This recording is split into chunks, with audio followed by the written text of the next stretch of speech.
and welcome to Urban Health. The voices of the host and the guests you hear do not represent the views of Be Inspired Global, its sponsors, or advertisers.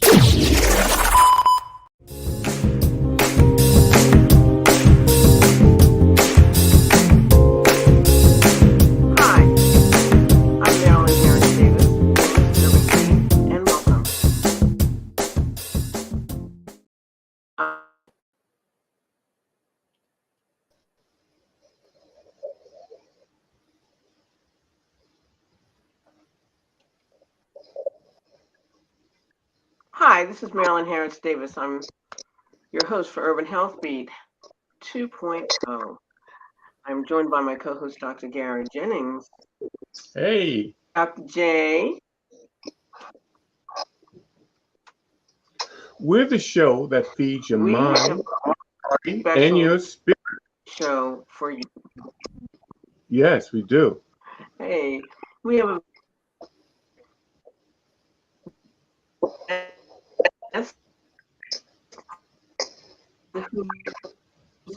Uh-oh, you're breaking up, Meryl.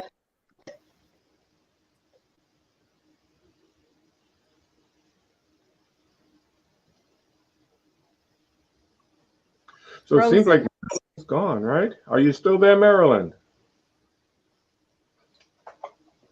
Well, as I said, we're the show to feed your mind, body, and spirit. And as soon as Marilyn gets back, I don't know where she's flown off to, but she'll be back in a moment.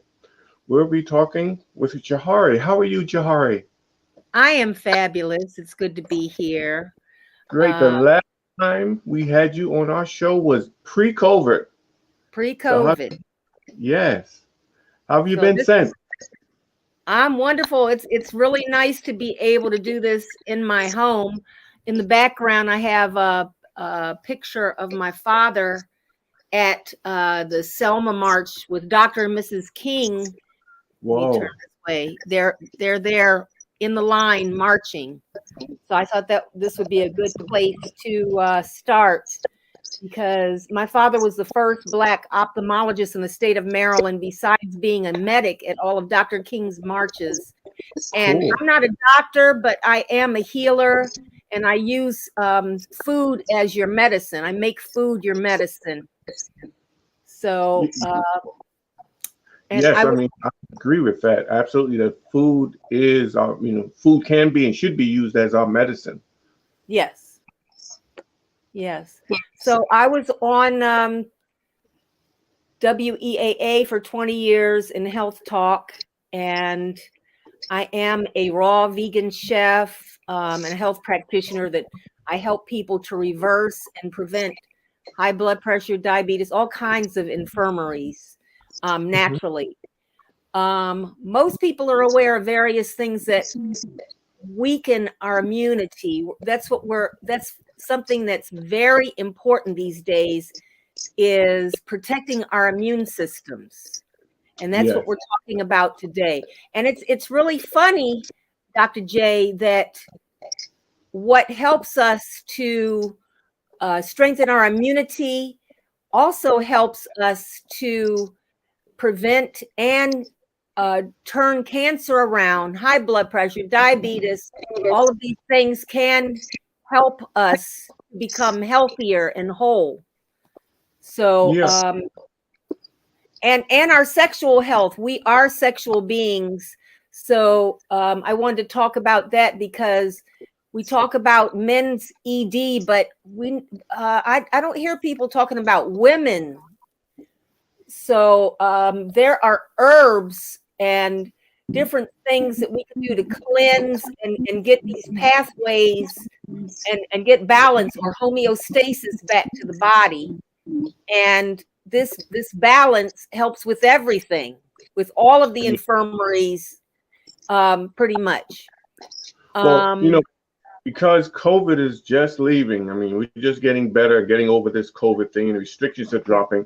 Let's talk about the immune system first and how food helps that, and then we'll save the best for last. Okay. Well, one of the main things is that most of our foods are mass produced unless we have our own large gardens. So the way that they're mass produced are not very healthy. They don't contain the phytonutrients that they're supposed to because of the acid rain, the topsoil immersion, picking everything green to keep a long shelf life. And so it's very, very important for us to use what we now call them superfoods, because they are packed, these superfoods are packed with the nutrients that all of them are supposed to be packed with, but they're no longer, there's now food and there's superfood. I see Marilyn. Yeah, Marilyn is back. You're back. Hi, Marilyn. Can you hear us? I don't think she hears us. I am. So, you are? Nutrition. I am. I don't know if you all can. There you are. Not, but you guys. Yeah. I do hear you. I'm good. I hear you. Good. Okay. So we were talking about the immune system. Yeah, the immune system, how we can support our immunity, especially now these days. It's very, very important that we get the nutrients that we need to strengthen our bodies and our immunity. And one of the things that I want to talk about is one of the main culprits that breaks down our immunity, that it's hidden in most processed foods.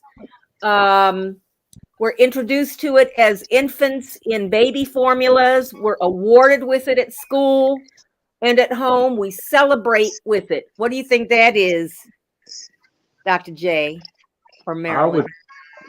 I would say it's sugar. There you go. Yeah. There you go. As the Spanish say, azúcar. Yeah, sugar. Yeah. Right. And, the diabetes is an epidemic that has plagued us for decades, and it affects our cells, our circulation, our eyesight, and even our brains. Now, we've all heard of type 1 diabetes and type 2 diabetes, but now there's a type 3 diabetes. You know what that is, right, Dr. J? Yeah. Tell our listening audience. Yes, I do. Did you know that, Dr. Jennings? Yeah. They're actually spreading it out and finding out that, there's more to diabetes than we thought. Have you? But it's all still the type 2 and type 3 are still mainly insulin resistant type diabetes, as opposed to when you don't make enough insulin, which is the type 1 diabetes.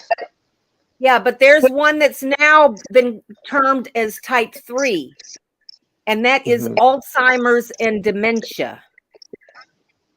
And all of us now know. There was a time when we didn't know a lot of folks that had dementia, but now it's very, very prevalent. And, most people consume a significant amount of sugar, more than the body needs every day. And the overconsumption of sugar leads to a variety of health issues. But do all sugars have the same impact? No. No, well, we're talking about, when you say sugar, we're talking about the white sugar that you buy in the store, brown sugar that you buy in the stores, those types of sugar. Yeah. Or beet sugar, those types of things.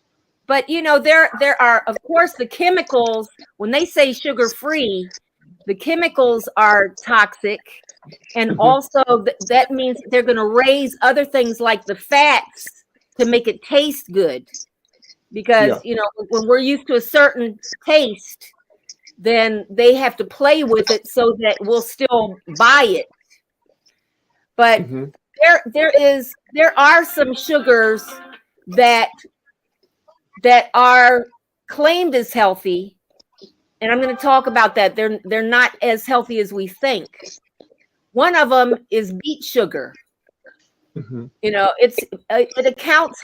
sugar accounts for over 20% of the world's sugar, and it's typically made from the evaporated and boiled liquid that is extracted from sliced beets.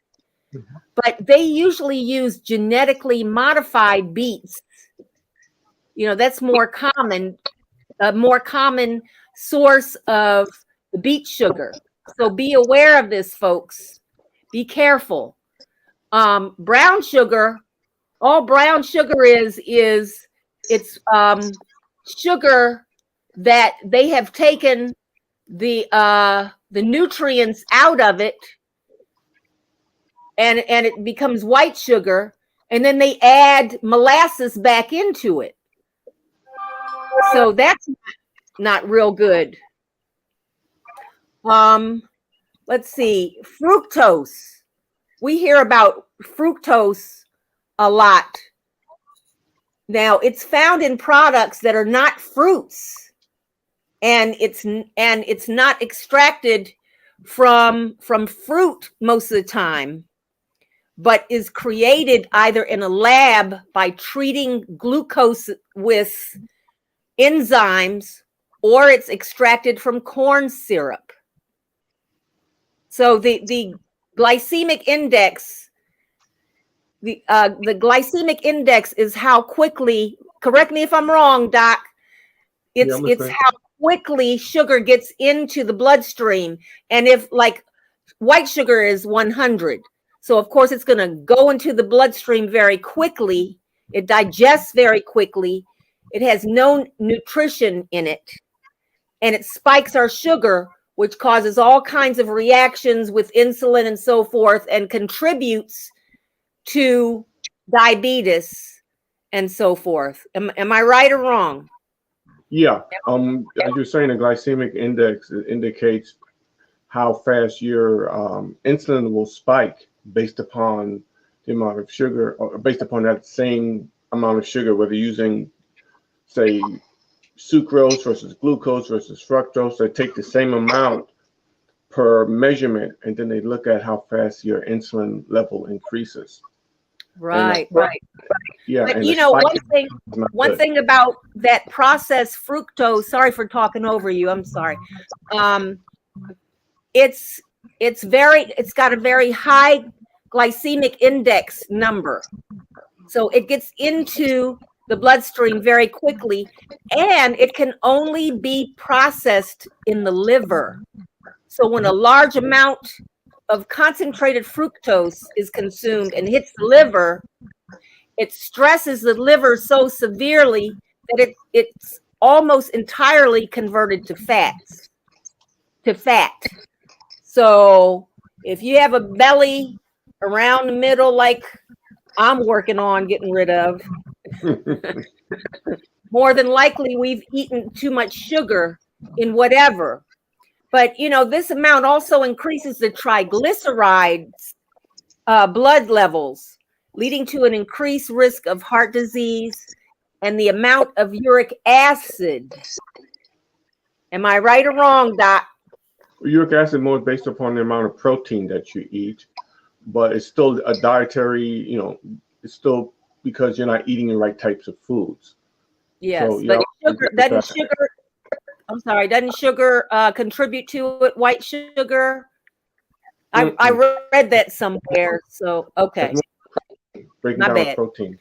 Yeah, but keep in mind that. Go ahead. You're talking about the right things. You know, but sugar that we're eating is not good for us. It's very addictive, right? I mean, you haven't yet. I'm jumping on your words, because you haven't talked about what sugar does to the brain and why it's even in little baby food where we wouldn't even put it in it unless you make your own baby food. But yeah, they have it in everything. Yeah, and babies don't need to taste sugar. It starts us out very early, becoming addicts to it. You know, have we ever watched a baby, an infant, the first time they taste something with sugar in it? They just, wow, and they love it, just like all of us.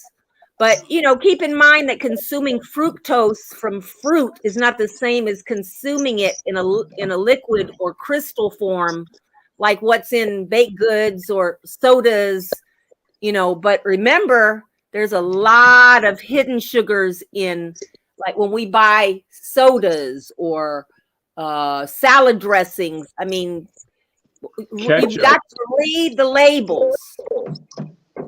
That high fructose corn syrup is worse than the actual sucrose that they're using. So you're talking about, that fructose, the high fructose corn syrup is worse that's even worse than the regular white sugar that we have. So including fresh veggies, fruits, and superfoods at every meal will give you the antioxidants and phytochemicals, hopefully, from these nutrient-rich foods. And even non-starchy vegetables are also water dense, so you'll get the extra dose of hydration, which keeps your metabolism revving at full speed. So now you had mentioned foods and superfoods. So what are some of the superfoods? We've all heard that old commercial, chia, right? Mm-hmm. Chia seeds are there. They were known from ancient times when a lot of people in different South American countries were known way back then for cross-country running. And they would always eat like a chia pudding or a chia drink beforehand because they are so packed with proteins and various nutrients that it could help them sustain their level of energy as they did these long runs. That's one that a lot of people are starting to wake up to. What's another one? Well, different herbs like ashwagandha. Ashwagandha is one of those herbs that it helps us to, sorry, my nose is a little itchy. Ashwagandha helps us to adapt. It's an adaptogen, they call it. So it helps us to adapt to the stresses of every day, but it also is an aphrodisiac, they say. Maca is another one, M-A-C-A.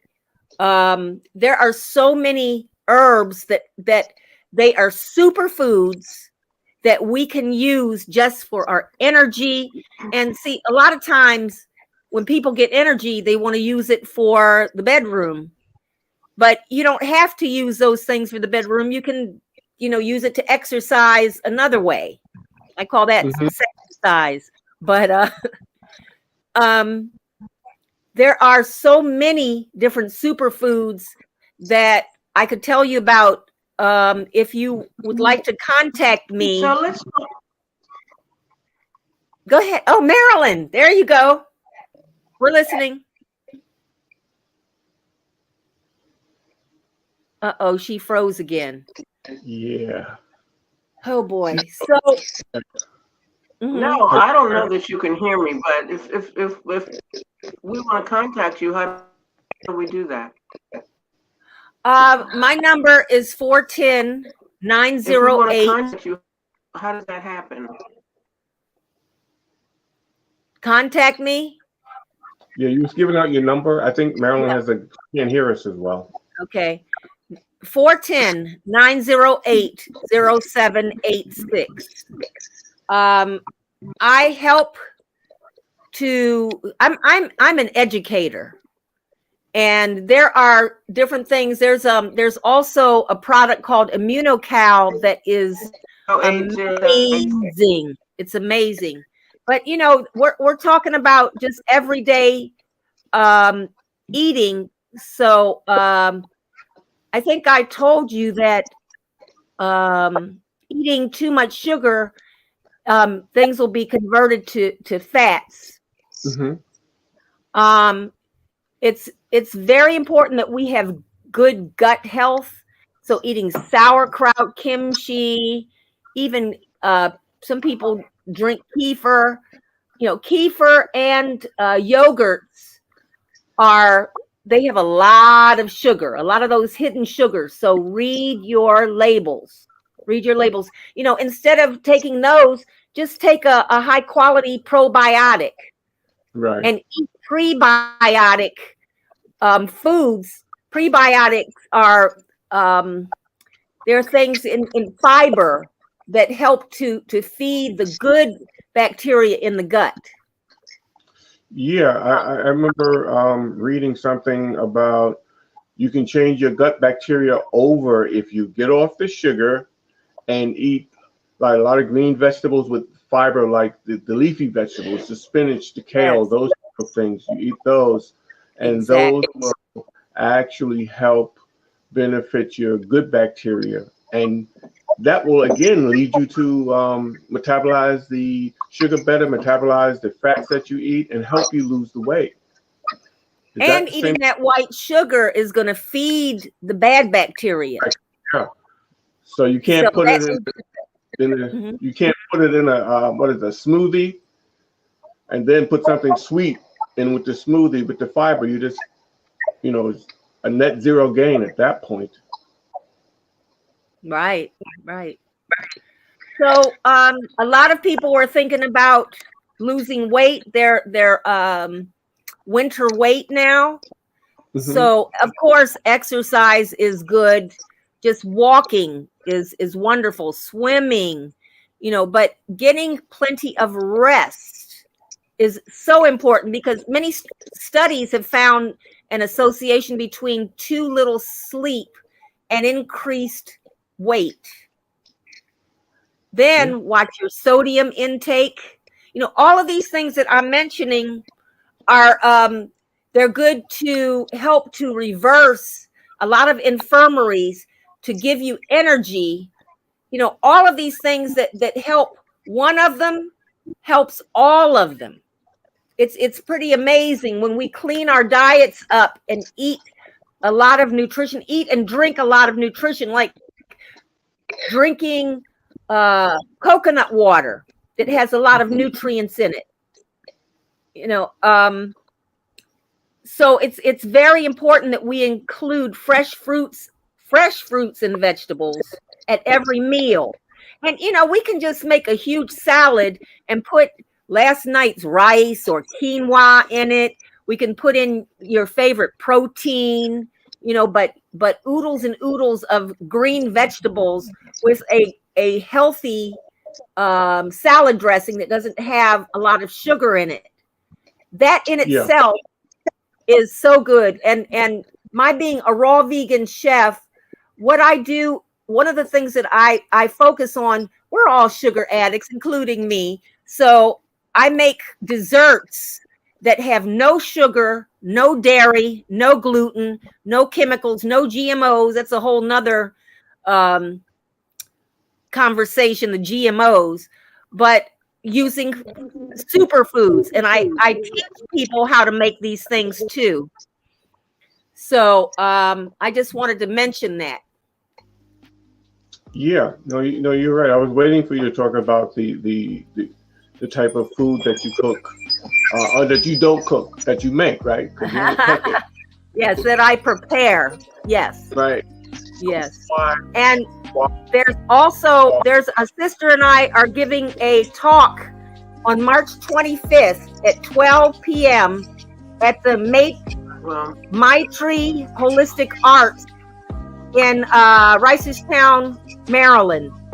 The address is 100 Owings Court in Reisterstown, Maryland, on March 25th at 12 p.m. We will be sending out the link so you can zoom in if you can't make it. Okay. And again, my phone number to ask any information is 410-908-0786. And my email is ONE business, BIZNESS woman, WOMAN @yahoo.com. Is that music that we're coming to an end? Yeah, that's the music. So again, give out your phone number and your email. Okay, 410-908-0786.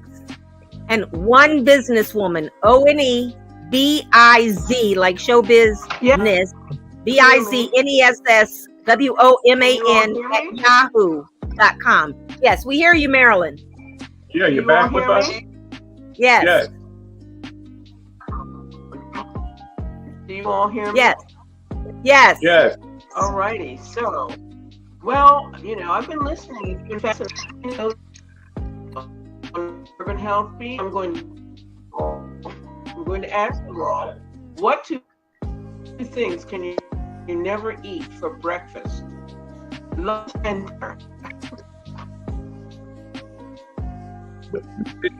dinner? I didn't understand. Okay. Now you're breaking up, Dr. Garry. Oh, these are the breaks. What? Dinner. Sorry for the technical difficulties, folks. Yes. All right. Well, listen. It's okay. Okay. Lunch. Which? She's breaking up again. I apologize for that. And Be Inspired Global has to apologize for that. But and always say, good health is a work in progress. Work it